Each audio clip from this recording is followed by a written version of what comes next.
practice English speaking. Hello, my friends. I'm so happy you are here with us today because today we are talking about something very friendly and very important. Wrong versus right English conversation. And yes, we will laugh a little at our mistakes because we all make them. Oh, yes, we do. And sometimes my English mistakes are so funny that even I look at myself like, Jake, what are you saying, my friend? Exactly. And if you are a beginner, maybe you sometimes say a sentence and then you think, oh no, that sounds strange, and you feel shy. Don't worry, we are all in the same boat. Yes, and today we will show you the wrong way and the right way in a very simple, friendly, daily lifestyle, like two friends talking at a tea shop and making small mistakes. So let's start with a very common one, and this one is so relatable. Imagine you meet your friend in the morning and you say, I am agree with you. Oh, yes, I said that for years, and I said it very confidently, like I was a grammar king. Same here, but my dear friends, the correct sentence is, I agree with you. Not I am agree, just I agree. Simple and clean. So wrong, I am agree with you. Right, I agree with you. And please don't worry if you made this mistake before, because we all did, and we survived. Yes, we survived, and we are still friendly people. Now, let's imagine another daily situation.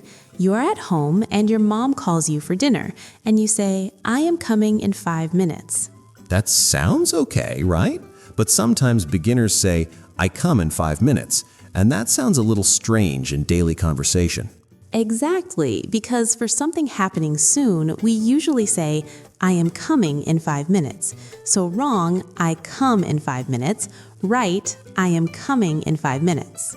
And let me tell you something funny. One time, I said to my friend, I come now, and he looked at me like I was speaking a secret language. Oh no, Jake, that is such a classic beginner moment. But it's okay, because mistakes are part of learning, and we laugh and we grow. Yes, and laughing makes learning easier and less scary. Now, let's talk about another very common one. When someone asks, how was your day? And you answer, I am very tired today. That is actually correct if you feel tired now, but sometimes people say, I am very boring today. Oh, that one is dangerous because I am boring means you are a boring person, like people fall asleep when you talk. Yes, and I'm sure you are not boring, you are just tired. So wrong, I am boring. Right, I am bored. So remember this little trick, my friend. If you feel something, like tired or bored, use I am bored, not I am boring. Very good, Professor Jake. I'm impressed today.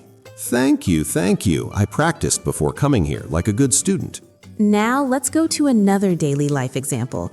Imagine you are at a shop and you want to buy water. Some beginners say, give me water. Oh yes, that sounds a little too direct, like you are a movie villain ordering water dramatically.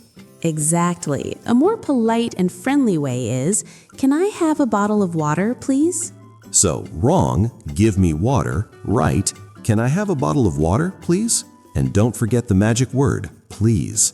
Please is such a small word, but it makes you sound kind and friendly, and people will smile more at you. And we like smiles because smiling people are less scary when we speak English. So true. Now let's talk about time expressions, because this one is very common. Some people say, I am here since 2 hours. Yes, I used to say that, and I felt so smart, but it was not correct. The correct sentence is, I have been here for 2 hours. So wrong, I am here since 2 hours. Right, I have been here for 2 hours. I know this sounds a little more advanced, but just practice it slowly.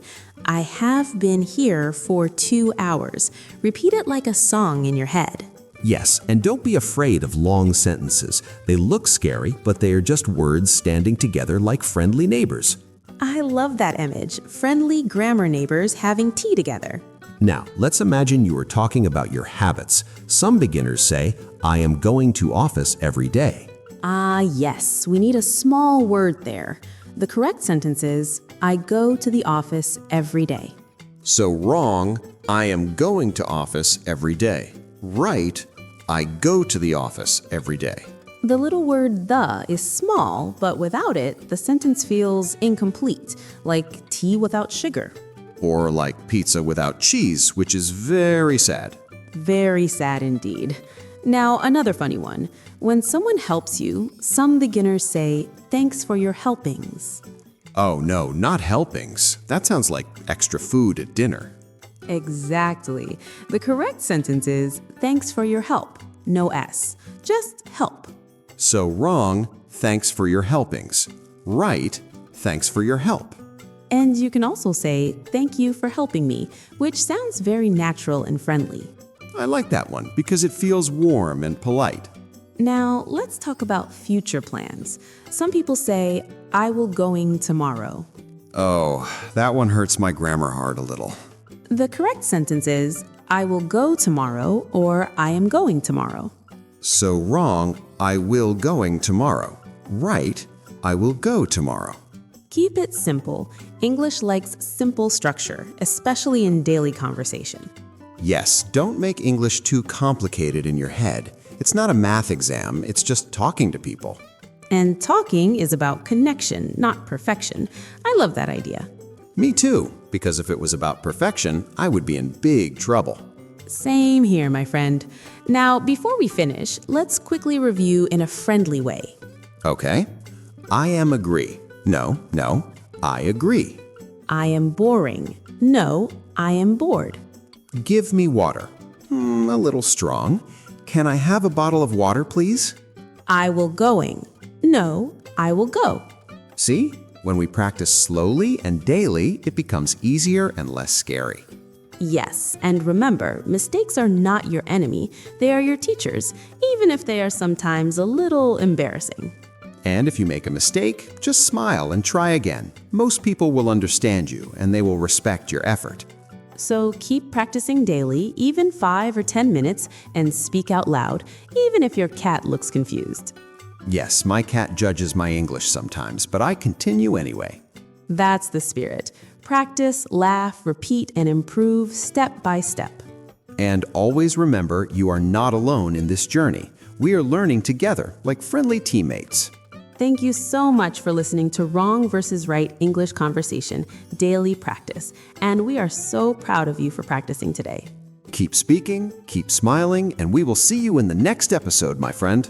Bye, and happy English practice.